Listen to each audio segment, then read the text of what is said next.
हमारा अगला प्रश्न संख्या 16 है, जिसमें दिया है 4/x + 5y = 7 और दूसरा जो पद दिया है 3/x + 4y = 5। तो ये दोनों हमें जो है पद इस बार दिए हुए हैं और दूसरा 3/x + 4y = 5 ये दूसरा पद दिया है।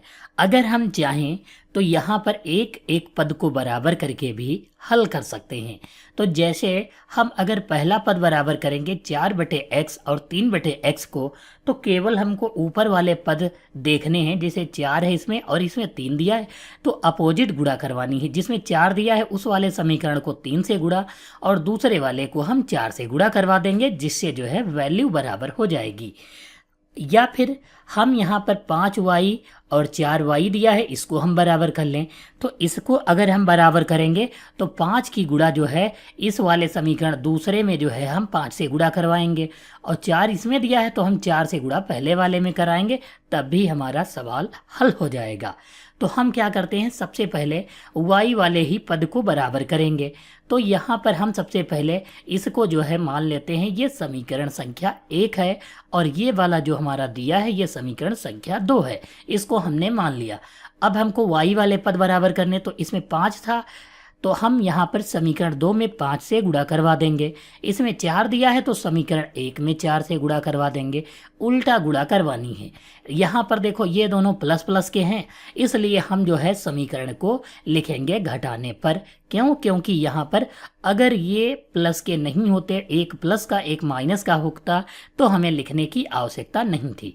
तो हम सबसे पहले यहाँ पर लिखेंगे समीकरण 1 × 4 व समीकरण 2 × 5 करके घटाने पर सबसे पहले हमें जो है गुणा करवानी है और फिर घटाना है। अब हम यहाँ पर समीकरण 1 की पहले से गुणा करवाएंगे 4 से, तो 4 चक्कू कितना हो जाएगा, 16 हो जाएगा।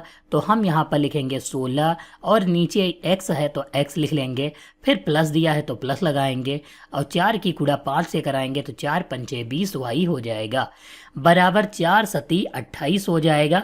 तो ये हम जो है लिख लेंगे समीकरण 1 वाले को गुणा करवा कर। अब हम समीकरण 2 में 5 से गुणा कराएंगे तो 5 × 3 = 15 हो जाएगा और नीचे x है तो x लिख लेंगे, फिर 5 चक्कू 20 हो जाएगा तो हम 20y लिख लेंगे, फिर बराबर लगाएंगे और 5 की गुणा 5 से कराएंगे तो 5 × 25 हो जाएगा, जिसे हम लिख लेंगे। अब घटाने पर लिखा है तो फिर जो प्लस का होगा माइनस हो जाएगा। ये प्लस है तो माइनस, ये प्लस है तो ये भी माइनस और ये प्लस है तो ये भी माइनस। ये 20 से 20 कट जाएंगे क्योंकि ये प्लस है ये माइनस है। ये 16/x और ये -15/x दिया है।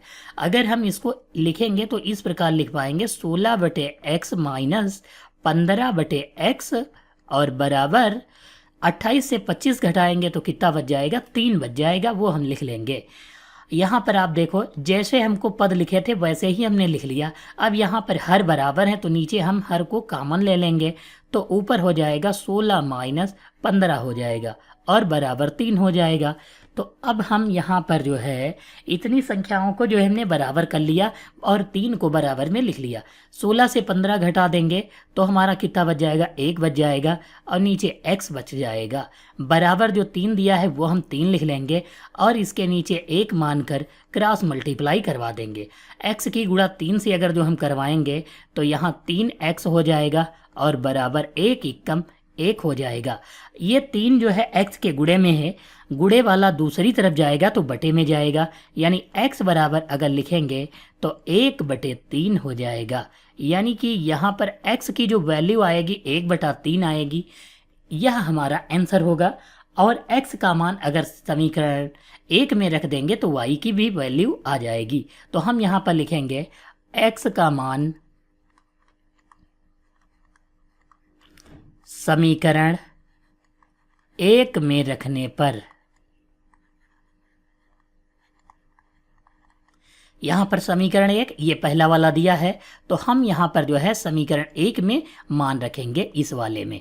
तो 4/x दिया है तो सबसे पहले 4 लिखेंगे, बटे x का मान कितना है 1/3, तो हम यहाँ पर 1/3 रख लेंगे। फिर प्लस दिया है तो प्लस लगाएंगे, 5y है तो 5y लिखेंगे और बराबर है 7 तो 7 लिख लेंगे।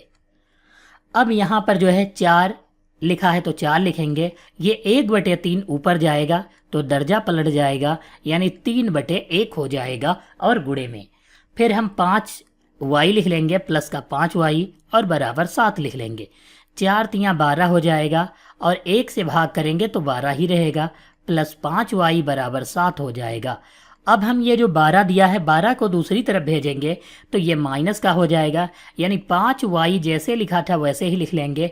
अब 7 और ये 12 प्लस का है उधर जाएगा, माइनस का हो जाएगा। अगर हम 7 से 12 घटाएंगे तो माइनस का 5 बच जाएगा और ये 5y ऐसे ही लिख लेंगे। ये y के गुणे में 5 दिया है, अगर बराबर के दूसरी तरफ जाएगा तो बटे में जाएगा, यानी -5 बटे में 5 हो जाएगा। 5 एकम 5 हो जाएगा, यानी y बराबर हम कह सकते हैं -1 हो जाएगा हमारा आंसर। y बराबर कितना आ जाएगा -1 और x बराबर 1/3 हमारा आंसर हो जाएगा क्वेश्चन नंबर 16 का।